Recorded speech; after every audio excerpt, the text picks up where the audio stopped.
नमस्कार दोस्तों, जय जोहार। मैं कौशल तिवारी और बिहनिया संझा में आपका स्वागत। बिहार में चुनाव होने हैं, बिगुल बज चुका है।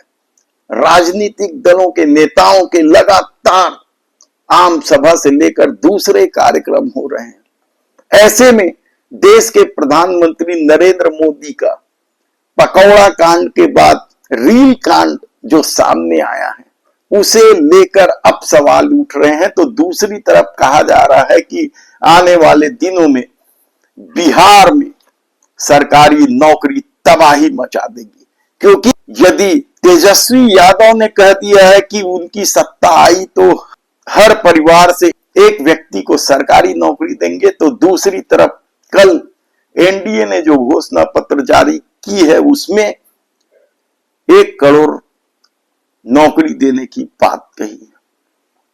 हालांकि ये सवाल अब बड़ा होने लगा है कि देश के प्रधानमंत्री ने तो 2014 में चुनाव जीतने से पहले कहा था कि हर साल 2 करोड़ लोगों को नौकरी देंगे। उसका क्या, जब वो वादा पूरा नहीं हुआ तो ये वादा कैसे पूरा होगा। लेकिन इस मामले को लेकर अब जिस तरीके से कांग्रेस ने भारतीय जनता पार्टी को घेरना शुरू किया है, ताकि एक दूसरी तरफ एनडीए ने राहुल गांधी के जननायक को लेकर सवाल उठाया, उस पर कांग्रेस प्रवक्ता साधना भारती ने तीखा हमला किया।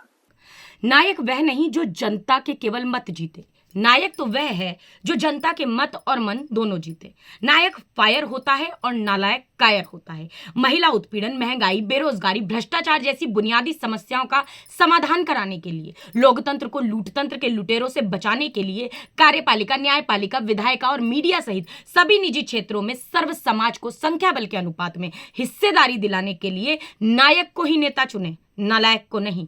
वार प्रतिवार तो चल ही रहा है। इस बीच राहुल गांधी ने जो यात्रा बिहार में शुरू की थी उसका असर भी दिखने लगा है। राहुल गांधी किस तरीके से बिहार चुनाव में देश के प्रधानमंत्री नरेंद्र मोदी पर हमला करते हुए इस बार अंबानी को भी घेरा है। इससे पहले वे अदानी पर प्रहार करते रहे हैं, 1 रुपए जमीन देने से लेकर इस देश की सरकारी संपत्तियों को सौंपने को लेकर। लेकिन अब उन्होंने रील को रोजगार बताने वाले प्रधानमंत्री के बयान के बाद अंबानी को भी घेरे में ले लिया। आपने सुना होगा, नरेंद्र मोदी आए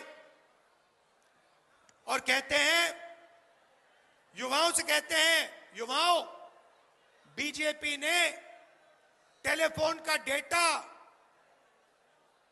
इतने कम कीमत का कर दिया है कि कोई भी युवा इंस्टाग्राम, फेसबुक, रील बना सकता है। मैं बिहार के युवाओं से पूछता हूं, आपके प्रधानमंत्री ने आपसे कहा कि रील से, इंस्टाग्राम देखने से, फेसबुक पे आने से आपका फायदा होता है। क्या यह सच है? क्या फेसबुक पे रील देखने से आपके जेब में पैसा आता है? क्या इंस्टाग्राम को देखने से आपके जेब में पैसा आता है? जब आप इंस्टाग्राम देखते हो, फेसबुक देखते हो, किसके जेब में पैसा जाता है? जियो, अंबानी के जेब में पैसा जाता है। नरेंद्र मोदी ने आपको यह नहीं बताया कि हिंदुस्तान का स्पेक्ट्रम नरेंद्र मोदी ने अंबानी जी के हवाले किया। नरेंद्र मोदी ये नहीं बताते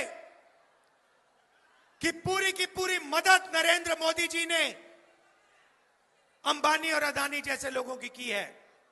आप देखिए, सड़क देखिए, सीमेंट देखिए, डिफेंस देखिए, सोलर पावर देखिए, विंड पावर देखिए, एयरपोर्ट्स देखिए, रेलवे स्टेशन देखिए, सारे के सारे इन्होंने अदानी और अंबानी के हवाले कर दिए हैं। पहले आपको रोजगार मिलता था पब्लिक सेक्टर में, सरकारी कंपनियां होती थी, सारी की सारी बंद कर दी हैं, बेच दी हैं प्राइवेट लोगों को। बिहार का युवा रोजगार नहीं पा सकता है, जॉब नहीं पा सकता है, मगर पूरे देश में मजदूरी कर सकता है। क्या ऐसा भविष्य आप चाहते हैं कि बिहार हिंदुस्तान का लेबर क्लास बने? आप ये चाहते हो अपने लिए कि आप पूरे देश में जाओ, हर प्रदेश में जाओ और मजदूरी करो? ऐसा बिहार चाहते हो? नहीं, ये हमें नहीं चाहिए। हमें वो पुराना नालंदा वाला शिक्षा के सेंटर वाला बिहार चाहिए, जहां पूरी दुनिया से लोग यहां आते थे, इन सड़कों पे चलते थे शिक्षा के लिए। वो बिहार हमें चाहिए। ऐसे में देखना है कि बिहार चुनाव का परिणाम जो भी हो, लेकिन अब सरकारी नौकरी पूरे देश में बड़ा मुद्दा बन जाए तो कोई आश्चर्य की बात नहीं। धन्यवाद।